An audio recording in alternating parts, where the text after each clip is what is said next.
모든 복덕과 지혜와 자비의 근원이신 석가모니 부처님께 머리 숙여 귀하나이다.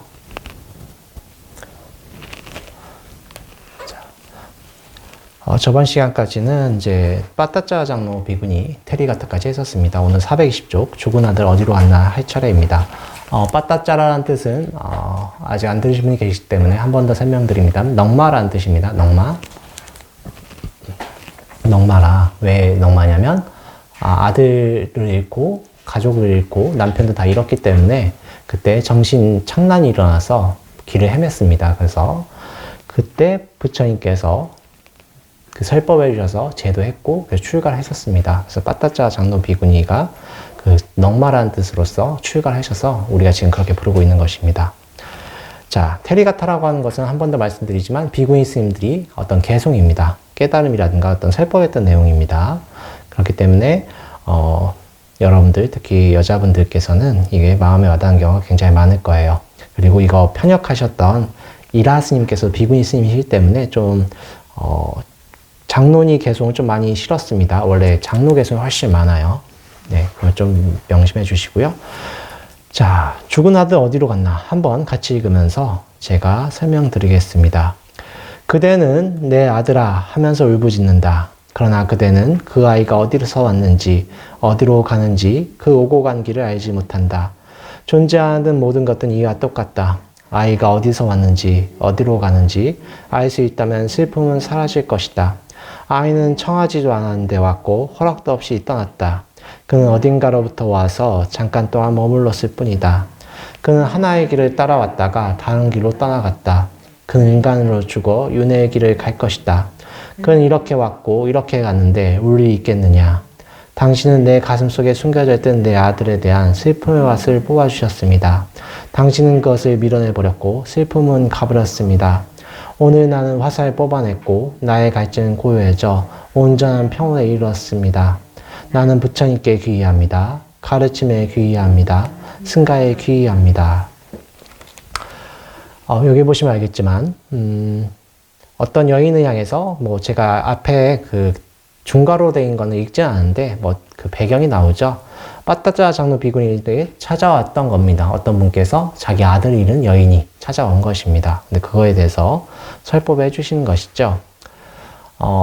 여러분들이 기제사나 49제나 천도제를 절에서 지나면 관음시식할 때 이런 문구를 들어보셨을 것입니다.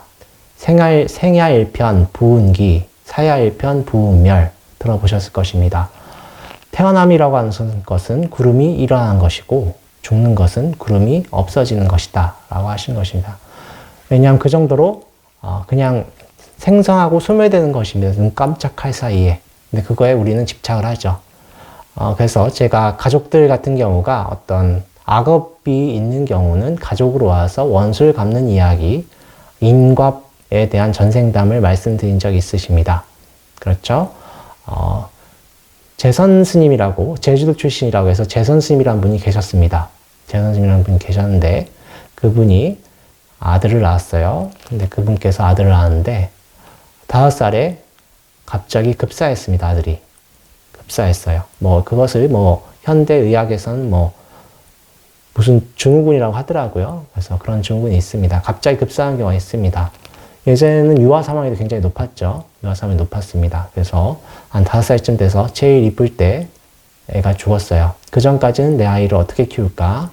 아니면 좋은 학교를 보내야지 이렇게 했었습니다. 그래서 아들을 잃은 아버지는 정신을 잃고 한 전국 한반도를 돌아다녔습니다. 그래서 전해온 이야기에 따르면 묘양산이라는 얘기도 있고 지리산 얘기도 있는데 지리산 쪽인 것 같습니다. 그래서 전국 돌아다니다가 지리산에 갔는데 어떤 토굴에 도착했습니다. 그래서 그 스님께 자기 사정을 말씀드렸어요. 하룻밤 재워달라고. 외정때 일입니다. 외정때. 그래서 당연히 스님께서는 잔다고 허락하죠. 재워주는데 이제 스님께서 말씀하십니다. 자네 아들이 어디 갔는지 알고 싶은가? 그러면 기도를 해봐라. 기도를 해서 아들이 어디 가는지 모르면 내 목을 쳐도 좋다. 내가 알려주겠다 했습니다. 그래서 그 얘기를 듣고 아버지께서는 알고 싶죠. 아버지의 입장으로서는. 그래서 기도를 시킵니다. 근데 조건이 뭐냐면 일주일 동안 잠자지 말 기도해라. 잠을 자면 절대 안 된다. 그래서 잠을 절대 자지 말라고 했습니다. 근데 그 스님께서 숨은 도인이셨나 봅니다. 이게 여러분들 아시겠지만 기도하면 졸음이 엄청 옵니다. 그래서 살짝 졸기만 하면 눈을 열고 막 들어가지고 다시 시작이야. 기도 다시 처음부터 하셨던 것입니다. 정말 귀신같이 알고 들어오셨다고 하십니다. 그래서 한 49일째 지나니까 시야는 흐릿해진데 잠이 오진 않았대요. 그렇게 일주일 정도 이제 아마 관세음보살 정근하셨던 것 같아요. 관세음보살 정근하셨는데 일주일 지나니까 딱 자기 아들이 눈앞에 나타나더래요. 눈앞에 나타났다고 합니다. 웃으면서 나타났다고 합니다. 근데 이렇게 반가우니까 잡으려고 하는데 아들이 도망가더래요. 계속 도망가니까 화가 나잖아요. 아무리 아들이라고 해서 반갑지만. 그래서 발로 뻥 차버렸답니다. 근데 그러더니 어떤 개로 바뀌었다고 합니다. 어떤 개였냐면 제 선생님이 좀 이제 외정 때라고 했죠. 일본으로 유학하셨었어요. 일본 유학하셨었는데 그 일본 하숙집이 있죠. 하숙집에서 개를 키웠어요. 개를 키웠는데 개를 키우던 개가 굉장히 이뻐했다면 잘해주고 이뻐해주고 했는데 이제 하숙집에 키우다 보니까 이제 개가 이제 자기가 이사를 가야 되잖아요. 이사를 갈 때 정을 떼려고 개를 자전거에 태워가지고 시내에다가 데리고 왔습니다. 시내에다 데리고 가서 개를 그냥 버렸어요. 유기를 한 거예요. 유기를 했어요. 근데 걔가 아시겠지만, 개 키우신 분은 아시겠지만, 개는 주인에 대해서 그게 있어요. 그 의지하는 마음이 굉장히 강해요. 그죠? 아시죠? 개 혼자 놔두면 굉장히 낑낑대는 거 아시죠? 외로움을 굉장히 많이 탑니다. 그래서 개를 버리고 왔는데, 자전거로 이제 막 달려가니까 개가 쫓아오죠. 쫓아오다가 계속 쫓아오니까 자전거를 세차게 밟아가지고 결국 개가 포기했습니다. 포기하고 이제 하숙집에 돌아왔어요. 그런데 한 4일 있으니까 개가 다시 나타났습니다. 집을 찾아온 거예요. 근데 그 개가 예전과는 달리 자기를 봐도 으르렁대기만 하고 절대 반가운 기사 내비치지 않았다. 그러면서 자기는 이제 거기를 떠났는데 그 개가 이번 생에 아들로 태어난 것이었습니다. 그걸 보고 인가법이 진짜 있구나.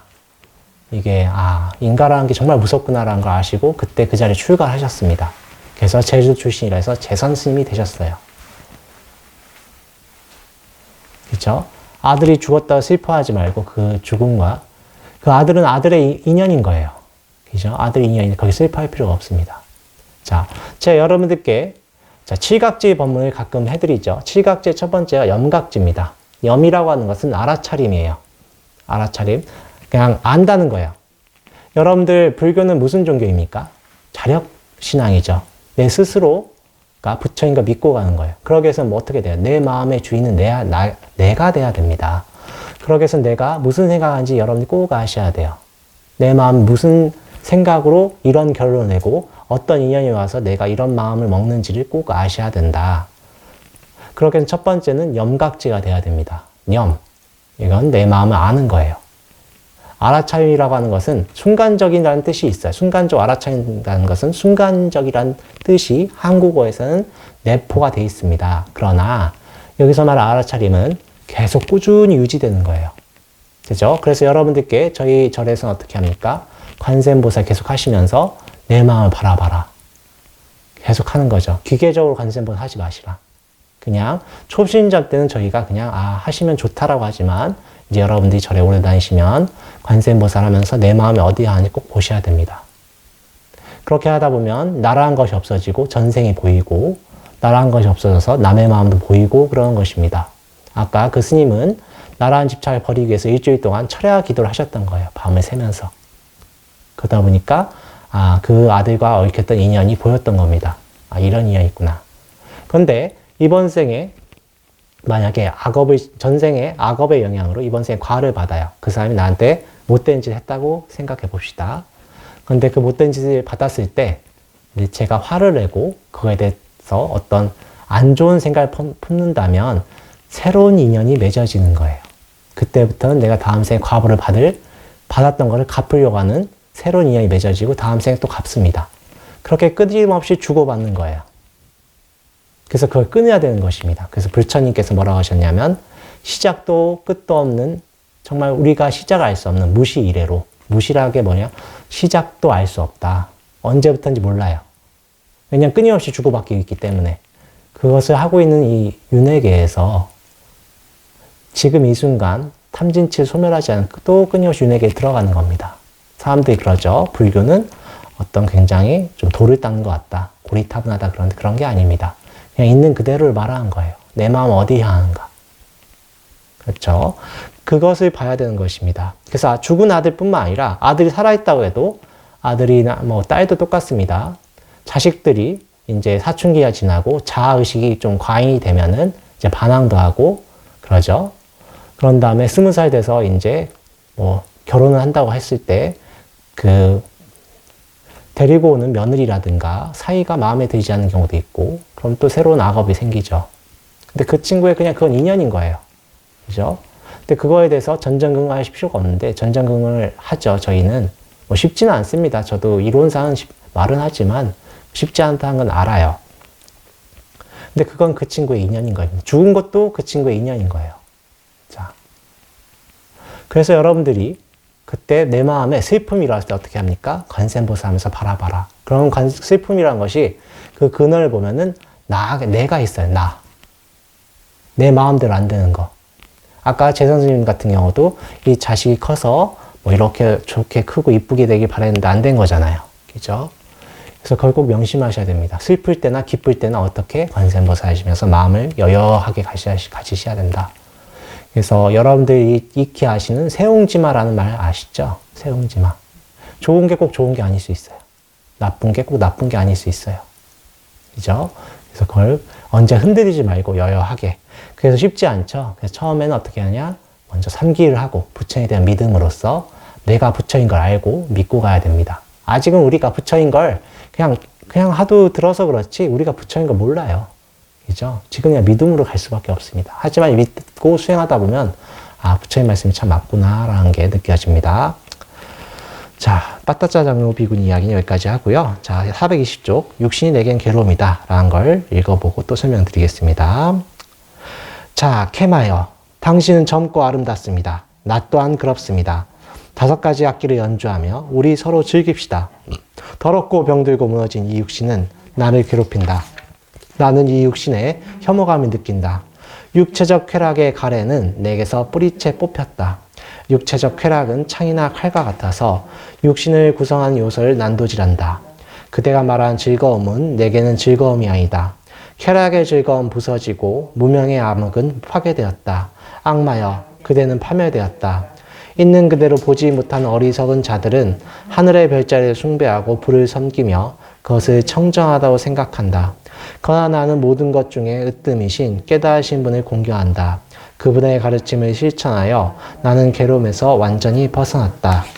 자, 여기서 화자인 케마 비구니가 누군지 좀 설명드려야 될 것 같아요. 자, 비구 스님 중에 지혜 제일은 사리불입니다. 사리불. 우리가 사리자라고도 합니다. 자, 우리 반야신경 할 때 사리자여라고 하죠. 그분은 부처님의 으뜸 가는 제자이십니다. 그럼 비구니 중에 지혜 제일 누구인가? 바로 이 케마 비구니예요. 이분은 지혜가 아주 출중하셨기 때문에 비구 스님들, 남자 스님들도 이분한테 함부로 말을 못했다고 합니다. 너무나 지혜로우셨기 때문에. 근데 이분은 처음부터 불심이 있으셨던 분은 아닙니다. 자, 불교에 들어오는 거는 예전에 어떤 스님께서 말씀하시기를 바다의 비유를 하셨습니다. 강물이 정말 온갖 강물이 있죠. 황하같이 좀 진흙의 강물도 있고 뭐 한강처럼 조그만 강도 있고 아마존처럼 어마어마하게 큰 강도 있고 하지만 바다에 들어온 짠맛이 되듯이 어떤 인연인지 모르지만 불교에 귀의하는 건 정말 다양한 인연이 있습니다. 이 케마비구니는 출가하기 전에 왕비셨어요. 누구의 왕비셨냐면 빈비사라 왕의 둘째 부인이셨습니다. 빈비사라 왕은 여러분도 아시겠지만 부처님의 든든한 후원자셨죠. 그렇죠? 본인이 원력 세우셨었고 부처님이 출가하기 전에도 부처님의 그 댐댐이를 보고 이분은 아주 훌륭한 수행자구나. 꼭 찾아오라고 하셨던 분일 정도로 부처님과 인연이 깊으신 분입니다. 자, 이분께서 첫 번째 부인 누구셨냐면 그 마하데비라고 해서 코사라국의 딸을 자기 부인으로 삼아요. 정략 결혼이에요. 첫 번째 부인은. 자, 정략 결혼하면 별로 안 좋아하죠. 그 둘째 부인 누구였냐면 이 케마비군인데 이분은 그 왕이 눈독을 들일 정도 굉장히 미인이셨다고 하십니다. 미인이셨대요. 아주 아름다웠다고 합니다. 그래서 콧대가 굉장히 높았대요. 그래서 처음에 왜 부처님을 숭상하지 않았냐면 부처님이 뭐라고 합니까? 세상은 무상하다. 아름다움 영원하지 않다. 그리고 이제 그때 비구 스님들은 대충 다 남자잖아요. 그러니까 여자는 더럽고 추악하다. 언제나 늙어간다. 그러니까 그걸 듣고 아름다운 여인 입장에서는 굉장히 기분이 나빴나 봅니다. 왜 내 아름답고 그런데 왜 여자를 추악하다고 하는가? 그렇게 말하는 부처님이 싫어! 이랬습니다. 그래서 안 찾아갔어요. 그런데 빈비사랑은 신심이 좋으시죠. 그래서 내 왕비, 내가 좋아하는 부인을 어떻게 부처님 뵙게 해야 할까 이런 고민하다가 그 왕사성이니까 그쪽에 이제 여러 가지 중림정사라는 절이 있지 않습니까? 그래서 절에 어떻게 그쪽에 아주 풍광이 좋다, 숲이 이쁘다 해서 잘 꼬드겨서 데리고 갑니다. 그렇게 숲을 산책을 시켜요. 자기는 빠지고. 근데 부처님은 다 아시죠? 부처님 다 아시죠? 부처님은 여러분들이 신통력을 잘 부리시지 않지만 부처님 그런 일대기 보면은 신통력이 대단하십니다. 여러분도 아시겠지만 보드가야, 부처님이 성도하셨던 보드가야가 있고 그리고 첫 설법하셨던 그 바라나시까지 거리가 서울에서 대전 정도 거리예요. 근데 그거를 사람들이 어딘 다 아시고 그냥 찾아가시죠. 신통력으로 보신 겁니다. 그죠? 마찬가지로 이날 찾아온 케마비구니도 왔을 때 전생의 인연을 보셨겠죠? 그래서 단독으로 찾아갑니다. 근데 가서 말을 하지 않고 어떻게 하냐면 자기가 나타나지 않고 신통을 부려요. 어떻게? 천녀, 하늘의 여인의 그 모습을 보여줍니다. 너무 아름다운 모습, 빛이 나는 그 모습을 보여줍니다. 그래서 케마비구니가 깜짝 놀래요. 자기보다 너무 더 아름다우니까. 깜짝 놀랍니다. 어떻게 저런 여인이 있을 수가 있지? 그럽니다. 그런데 부처님 신통을 부려서 그 여인이, 천녀가 늙어가고 그리고 병들고 결국 시체화되는 것을 보여줍니다. 그래서 그때 이 케마비구니가 성근이 있으셨어요. 뭘 깨닫냐면 나도 언젠가 저렇게 되겠구나. 이 아름다움은 영원한 것이 아니구나. 이렇게 무상함을 느낍니다. 무상함을 느끼고 그 자리에서 부처님이 딱 나타나십니다. 부처님 보시면 굉장히 어떤 그런 뭐랄까 이벤트 같은 걸 잘 하시는 것 같습니다. 사람을 제도하는 방법을 아세요. 그래서 딱 나타나서 부처님 설법해 주십니다. 그래서 그 자리에서 수다원가 견성을 하십니다. 견성하세요. 견성하시니까 여러분들 아시겠지만 이렇게 깨닫기 전에는 세상의 욕망에 쫓아가요. 욕망에 너무 즐거워. 그죠? 남을 이기고 아파트 그죠? 한 25억짜리 사고 그럼 너무 즐겁잖아요. 근데 세상의 무상함을 알면 그것이 영원하지 않다는 걸 알고 수행의 길로 들어선다. 그래서 여자 중에는 최고였던 여자예요. 지위도 높고 아름다움도 있고. 근데 케마비구니가 깨닫고 나서 무상함을 알고 자기 남편인 빈비사랑을 찾아가서 출가를 허락해달라고 합니다. 근데 빈비사랑이 바로 허락합니다. 아무리 자기가 아끼는 여인이라고 해도 그냥 그 부처님의 뜻을 알기 때문에. 그래서 출가를 해요. 이제 출가해서 이제 이분이 성근이 있으셨어요. 근데 수행하다 보니까 그 마음에 번민이 있죠. 이 5가지 악기라고 했는데 5가지 악기가 뭐냐? 온이에요. 5가지 무더기. 내 우리 쾌락을 즐깁시다. 또는 오욕락일 수도 있죠. 5가지 즐거움이 있죠. 우리 서로 즐깁시다. 이 악마는 어떻게 나타나냐면 아주 젊고 잘생긴 남자가 나타났다고 합니다. 우리 한번 놀아봅시다. 하니까 케마가 그러죠. 아니다. 그거는 영원하지 않다. 이 무너지는 육신은 거기에 무슨 투자를 할 것이냐. 이거 언젠간 나를 배반할 것인데 그걸 말씀하신 거예요. 몸이라는 것은 언젠가는 이제 몸을 아끼긴 해야 돼요. 관리는 해야 됩니다. 왜냐하면 여러분도 아시겠지만 몸이 무너지기 시작하면 수행하기는 어려워요. 몸을 아끼긴 해야 됩니다.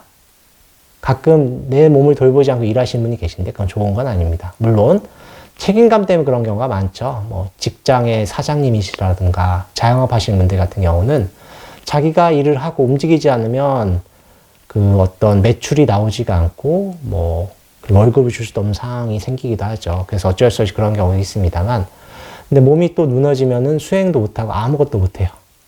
그래서 몸이 중요하긴 합니다만 근데 몸이 중심이 돼버리면 어떻게 되냐면 물질 쾌락으로 가요. 쾌락으로 가버립니다. 그래서 이 육신은 괴롭다고 보는 것입니다. 자, 그래서 육신을 부처님께서는 혐오하는 부정관을 많이 시키셨죠. 그래서 가래라고 하는 것은 목마름이라고 이해하시면 돼요. 목마르면 어떻게 돼요? 물 마시고 싶죠. 쾌락도 목마른 거야. 갖고 싶은 거야, 계속. 그죠? 갖고 싶고, 그 갖고 싶은 계속 유지된 걸 집착이라고 하는 거예요. 계속 갖고 싶어. 그게 집착이죠. 그래서 가래는 이제 우리 수다원가 얻으셨던 케마비구는 없어졌어요. 그래서 그 쾌락을 즐거움이 부서졌다라고 하시는 것입니다. 그래서 이분이 이제 부처님께서 계속 기일을 하셨기 때문에 여러분들 산신제 지내고 하시는 것 자체는 좋아요. 좋습니다. 왜냐하면 급한 일이 있을 땐 불을 끄야 되니까. 다 좋은데 제일 중요한 게 뭐냐면 내 마음 바라보는 것입니다. 내가 부처인 걸 알고 내 마음 믿고 가야 돼요. 다만 내가 부처라고 생각해서 남을 무시하는 마음이 일어나서 안 됩니다. 그래서 산신님께 가서 왜 성불 안 하셨습니까? 이렇게 시비 걸시면 안 돼요. 가끔 그런 경우가 있어요. 좀 믿음이 깊으신 분들 중에 그러면 안 됩니다. 산신 힘이 세신 분이라서 좋게 말을 해주면 돼요. 기도를 같이 해주고. 자, 그런 분이기 때문에 자, 이야기로 돌아와서 케마비구니가 뭐라고 하냐면 하늘의 별자에 숭배하고 그리고 불을 섬기고 이게 다 그 당시 바라문들의 습관이에요. 그죠? 그래서 그것들은 청정하게 하는 것이 아니다 라고 하는 것입니다. 그래서 먼저 부처님께 의지하고 부처님의 법에 의지해서 깨달음을 갈구해야 된다라고 말씀하신 거죠. 그래서 케마비구니는 이렇게 하신 다음에 일주일 만에 아라한가 얻으셨다. 그리고 지혜가 뛰어나셨고 복이 많으셨던 분이라 비구니들한테 설법을 아주 자상하게 해주셨다고 하십니다. 참 극적인 분이에요. 정말 왕비로서 부처님을 별로 안 좋아하다가 부처님이라는 분을 뵙고 다시 불교로 개종을 하시고 결국 아라한가 얻으셨고 지혜의 제일이 되셨던 분이다. 저희 큰 스님이셨던 청자화자 큰 스님, 청하 큰 스님 같은 경우도 많은 분들이 다른 종교 믿다 개종하셨다고 하십니다. 처음 뵀을 때 그 아우라가 있어요. 큰 스님 같은 경우는 아우라가 있으셨고 두 번째는 행동거지가 다르셨다고 하십니다. 남한테 절대 존댓말 하시고 함부로 대하지 않으시고 인사를 받을 때도 위에서 받지 않으시고 아래에 내려오셔서 하셨다고 하시죠. 부처님의 그런 면모 때문에 큰 스님의 그런 면모 때문에 많은 개종했듯이 부처님은 많은 분들이 그 교리만 듣고 이렇게 불교를 비난하지만 실제로 부처님 뵙고 수행해서 경험해보려면 부처님 말씀이 맞구나. 아까 재선 스님 같은 경우도 기도를 하셨더니 어땠습니까?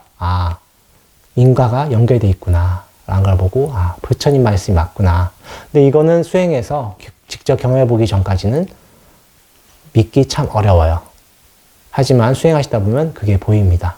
그때까지 열심히 정진하시기 바랍니다. 한 번 더 말씀드리지만 여러분 수행하실 때 내 마음이 어디에 안 계속 알아차리셔야 돼요. 내 행동거지, 내 말하는 거 다 알아차리셔야 된다.